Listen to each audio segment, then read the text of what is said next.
Welcome to Talesspins Vlogs, a visual diary of my life.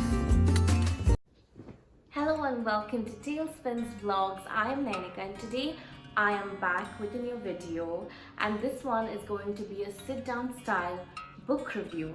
Let's get into it. Now, since I want this channel to be an extension of my personality, reading is a very big part of who I am and something that I absolutely enjoy and love doing.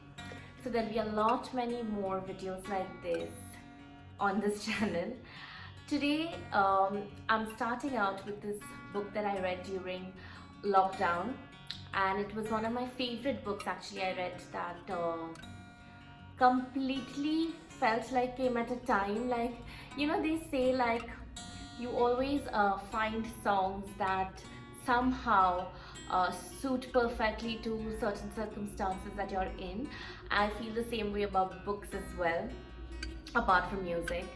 So this book also I felt like came to me at a perfect time in life when I probably needed it the most. This book was more like life validating a lot of my thoughts, a lot of my decisions that I was about to make at the time that I was reading it. And I think the funny part is when I was reading this book, I almost recommended to every girlfriend of mine, saying that because it's so relatable and it is so true. Now, the book is called Girl, Wash Your Face. It's by Rachel Hollis. If you can see it, if it focuses, yeah. Girl, Wash Your Face by Rachel Hollis. Books have just always been comforting to me. In fact, one fun fact about me, or odd fact about me rather, I usually always have a book in my bag wherever I go. Whether or not I'm reading that book, or I mean, of course I'll be reading it, but whether or not, like, you know, I'm going to have the time to read it wherever I'm going, it's just always there, and it lends me some sense of comfort. And I know when I say it out loud it sounds odd, but I'm hoping there are more people like me. So you're going to see a lot many more videos like this on my channel here, since I am somebody who reads quite a bit.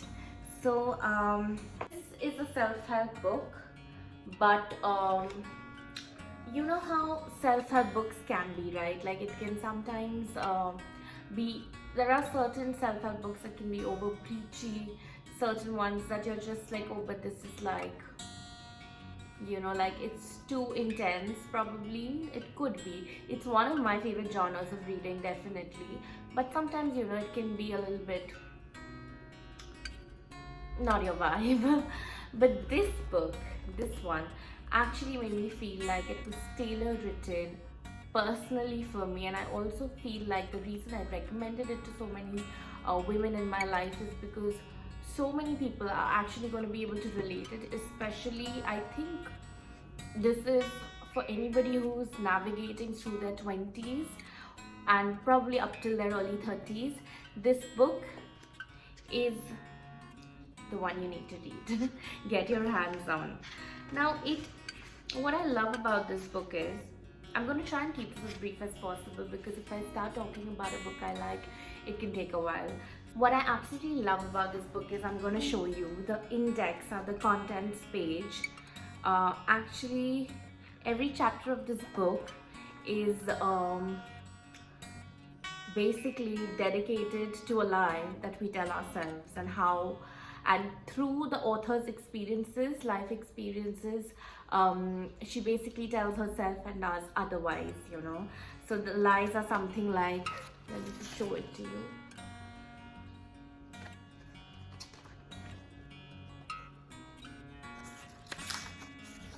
Okay, I don't think you can read it, I'll just read it out for you. The lies that we tell ourselves, like something else will make me happy. Second lie, I'll start tomorrow. Another lie, loving him is enough for me.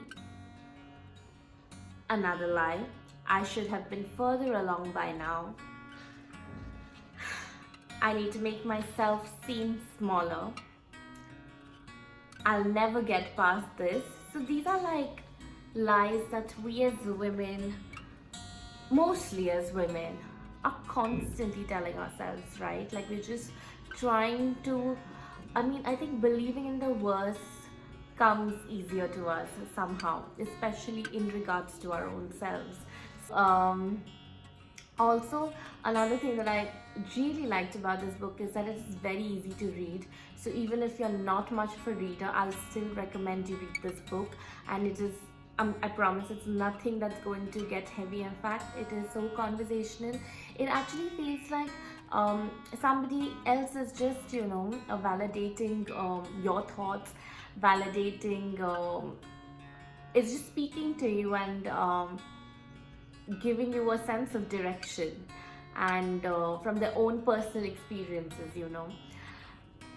I think basically through every chapter she also breaks it down with her own personal experiences, and then basically thereby tells us that whatever these lies are, that all of these things that we feed ourselves in our head, these lies that we feed our head with, are the lies that become facts that we thereby then start projecting onto our life and decisions in our life.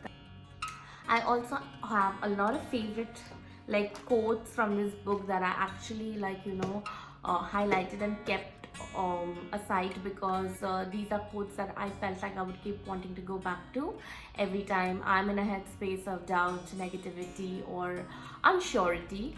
This will basically lend me that same sense of confidence I had while reading the book. So I'm going to read some of them out to you, and I'll put them on the screen as well for you to read. I also actually listened to Rachel Hollis's podcast, and she is one of the best, I think, and one of the most renowned podcasters, and also one of the most sought after motivational speakers. So this is actually the first book of hers that I've read, and I'm really hoping to get my hands onto more of her books, because clearly I loved it.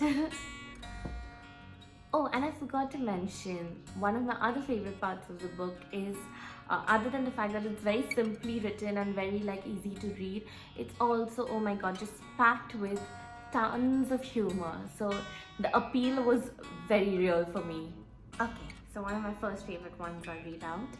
I have so many goals and dreams for myself, and not one of them is small. They're big, wild, and full of hope. They require faith, courage, and a whole lot of audacity. Other one is, these dreams you have for yourself are not silly. They are the roadmap to your divine calling. Don't sit this one out. Don't miss out on the chance to live the life of incredible possibility in front of you. Last one, you have to decide what you care more about, creating your magic and pushing it out into the world, than you do about how it will be received. As an artist or a creator, you have to decide. You have to choose a path or live the rest of your life slowly, killing your ability to do great work for the fear of what others will think. So, clearly a big fan of this book, and I definitely, since I've recommended it to people in my personal life and my inner circles, I definitely recommend it to any of you that's watching this. And that brings us to the end of this video today. If you have enjoyed it, please don't forget to like and leave one comment behind, and if you do read the book, let me know how you like it. Most importantly, please don't forget to subscribe to my channel and stay tuned for more such videos. Bye.